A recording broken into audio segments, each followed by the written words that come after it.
وای چې تا تلویزیون دې وله غاړه کې اچولي دا څه په خاطر یې اچولي تلویزیون یې ولې اچولي خو چې تلویزیون نه وي بیا دې ونه کېږي ته لرې کوم تلویزیون دې اچولي تا په غاړه کې دا څومره ډېر دې اچولي یاره دا ولې ستا نوم څه دی او د ده نوم د چی دی عزیز احمد نظیر احمد تاسو مکتب لولئ ولې دلې مکتب نشته ښه نو دلته دا کوم ځای دی دلته کوم ځای وایي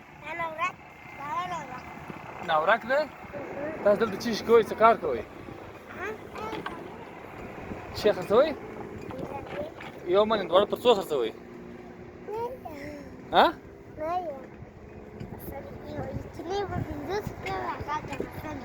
ښه کوچنۍ پر 50 او غټه پر څو پر 100 نو موږ خو مسافر یو دلته مېلمانه موږ ته نه راکړی ولې ښه نو ته داسې راته وایې چې دا ځای ښه دی که کندهار تاسو کندهار ته کله تللي یاستئ ولې کابل ته نه ځئ درځئ ما سره ولاړ شئ کابل ته څنګه هلته به چکر درکړم ته دلته راسه نو نظیر احمد دلته راسه ودرېږه چیرې ځې ته ښه دی راته وایي چې ته دغه څه وایې تا واده کړی رښتیا وایي واده دې نه ده کړی تا کړی واده کله به د خیره واده کوې واده کله کوې د خیر سره واده کله کوې ته ما ته ووایه نو نظیر احمده ته واده کوې ولې کله یې کوې د خیر سره اوس یې نه کوې تر تا دې بل مشر ورور شته نه څه بل ورور دی